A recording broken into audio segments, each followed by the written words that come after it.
The day is nearly upon us. AEW Dynamite premieres live on TNT this Wednesday at 8/7 Central, head-to-head with 2 hours of NXT on USA. An NXT on USA episode that resembles more of an NXT TakeOver card with limited commercial interruption. So AEW is going to have to bring its best on Wednesday.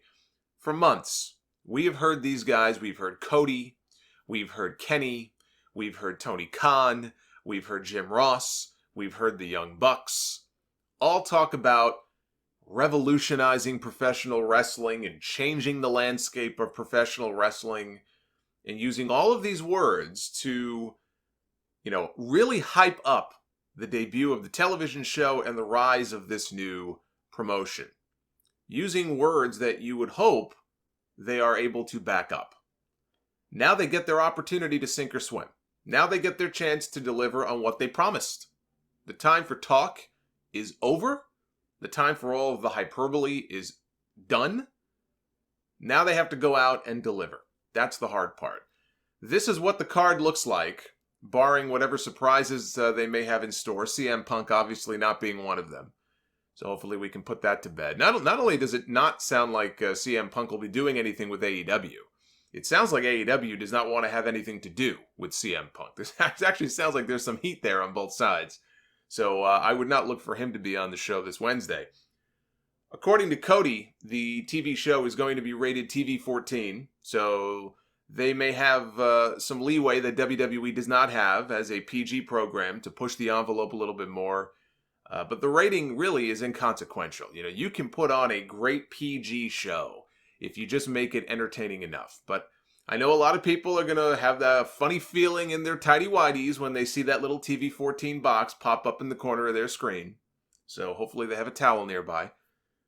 Jim Ross, Excalibur, and Tony Schiavone are expected to be the three-man booth for the TV show. JR and Schiavone together is going to be very interesting as far as who takes over more of the play-by-play role, or is it Excalibur? We've heard him do a little bit of play-by-play as well. Jim Ross obviously is an experienced play-by-play guy, as is Tony Schiavone. In their more recent roles, they really have not played just the straight play-by-play guy, even on the MLW show. Schiavone is almost like just more of kind of a color guy. And Jim Ross has played that role as well, to an extent, towards the end of his WWE run and even early on here at AEW. But, do they share in the play-by-play duties? What kind of chemistry do they have after all these years? It's going to be very cool on that first show to see the two of them working together in the same booth. If you're Excalibur, you probably have to be on cloud nine. This guy's going to be sitting between JR and Schiavone. If he's a longtime wrestling fan, I'm sure that's going to be a cool feeling for him. So I'm very much looking forward to seeing what kind of chemistry they have together at the announce booth. Cody takes on Sammy Guevara in what is expected to be the opening match. In part, Cody says, so that he can then go backstage when the match is over and he can sit down on headset with Tony Khan and help run the rest of the show. I had thought that this would be a good plan. I said this a few weeks ago. I had thought that this would be a good place to shock people right out of the gate in the opening contest, the opening segment of your show, and give Sammy the win. Because even people who may not be diehard AEW fans, who maybe are just casual fans, flip the show on, there's at least a chance they may have heard the name Cody Rhodes before. Or they may hear the name Rhodes and think, oh, that's Dusty Rhodes' son. There may be some familiarity with Cody, and he's all over the branding for the show. So it's not a leap, if you're not a huge fan, to watch the show and recognize that Cody is probably one of the featured stars in the show. So having somebody like Sammy get the shock win would be a memorable thing. And then what I proposed, why it made sense, I thought, would be Cody's already been announced as having a championship match with Chris Jericho November 9th at their Full Gear pay-per-view. But we also know that Chris Jericho is going to be defending the championship for the first time on television in a few weeks. He's going to have at least one title defense on TV before the match with Cody on the pay-per-view. So if Cody has his shot secure, then why not have Sammy get a win, even if it's just kind of a fluky win, but a win nonetheless, and give Sammy the first title shot against Jericho. Jericho would obviously win, but they could have a competitive match. It at least put Sammy Guevara kind of on the map in a way and up front and center early on here in his AEW run. I thought that made a lot of sense. And we have found out since then that if Cody loses, he has said that he is out of his title match with Chris Jericho. And that's just not going to happen. So then I have to go with Cody. I'm making a prediction here on a winner. I have to go with Cody, if that's the stipulation.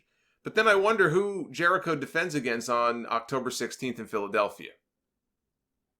I mean, I guess maybe whoever might interrupt him on the first show when he's in the ring cutting a promo. MJF takes on Brandon Cutler. MJF, the favorite son of the Dungeons & Dragons community. Hangman Adam Page takes on Pac. And yes, it is pronounced Pac. Excalibur was yelled at on Twitter a few weeks ago for calling him Pac. And he felt the need to respond. And he said that Pac himself told him that that is the correct way that the name is pronounced. So all you Pac people better get it out of your system. Or if you don't like hearing Pac, too bad.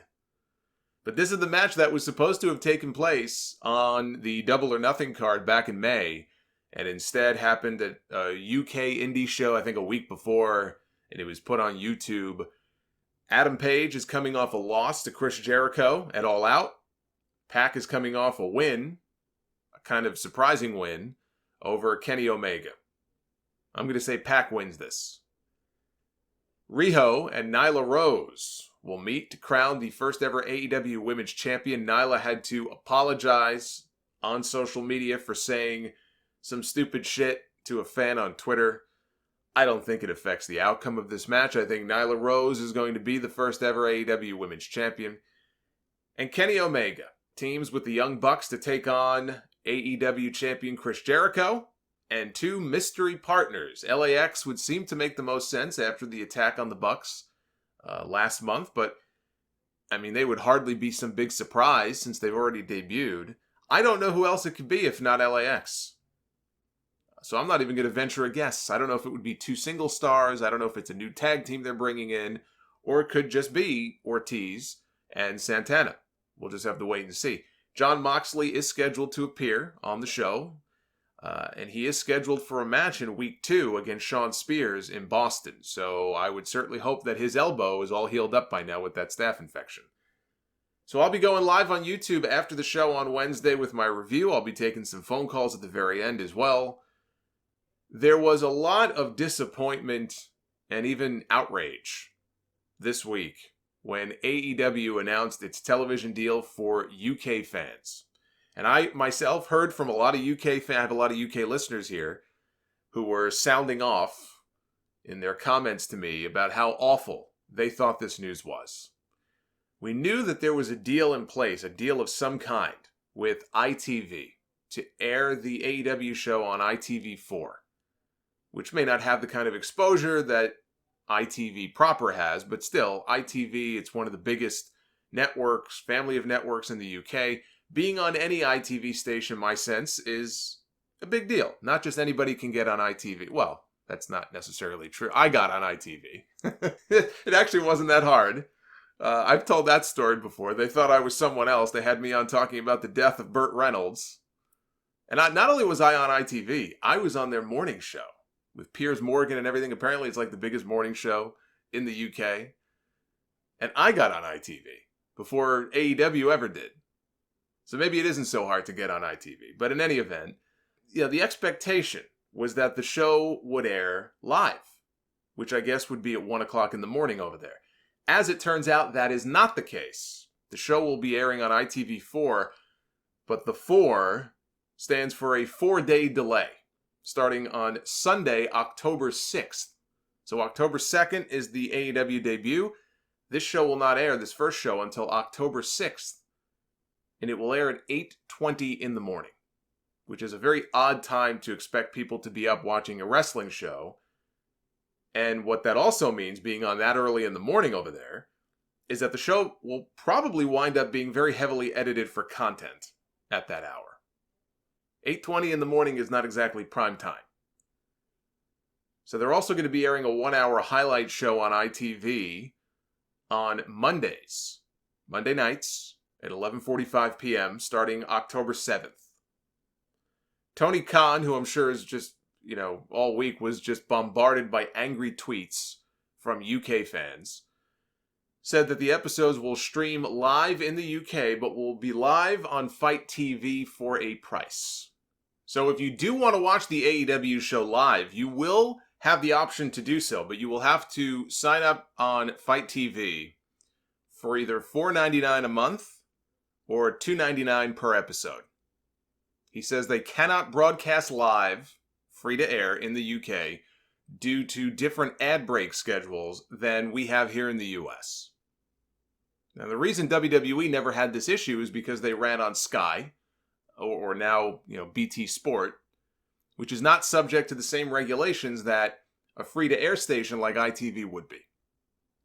Meltzer reports that the issue lies with TNT wanting a certain number of minutes of commercials each hour. In the UK, the maximum number of breaks that ITV is allowed is less than that. Whatever that number is, it is less than that. However, people have since highlighted this passage from the regulations over there that would exempt all live programming from such a rule. This is what the rule states. The following programs are exempt from Rule 16. Live events. These may take more breaks than are indicated. Live program feeds from an overseas broadcaster. These may take the break pattern of the originating broadcaster. There you go. So it sounds like that should not be an issue for them at all, if that is the case, if that is what's causing all the problems here. Tony Khan did say that, contrary to what people are speculating, that this would mean the go-home show to their pay-per-views like Full Gear in November would actually air after the pay-per-view itself. He said that is not the case.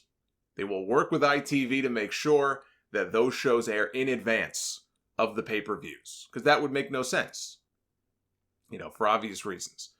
So it will not be a case where Full Gear airs on November 9th, but the go-home show doesn't air until November 10th. That will not happen. I look at it like this, because again, I said there's a lot of anger and outrage over this whole situation. A lot of people feeling very let down. I look at it like this. AEW is an unproven commodity on television. They have never had their own weekly television show before. They've had a handful of big events. They've had a couple of streaming events. And that's it. They're an unproven commodity. A lot of wrestling shows get on smaller stations than ITV and they fail. So for them to even get on any of the ITV stations is an accomplishment in and of itself. But airing 4 days later at 8 o'clock in the morning is a big disappointment. I can understand why people would be upset. I know Cody was on Twitter responding to people saying he thinks $5 a month, that's a hell of a deal. And I'm happy we were able to get the price down that low. But when he talks about their deal, as he has before, being so much better than the UK deal that WWE has, and then later he says, well, it was part of a panel, we were just cracking jokes. So well, that's not how people take these things. And you're an executive vice president in this company. So people look to you as an authority, that you're not just a performer, you're not just a wrestler. You've got EVP in your title. People look to you for news and announcements because they're in the dark on what's going on. They're in the dark on the UK deal. They're in the dark on the Canada deal. The show's about to debut this week.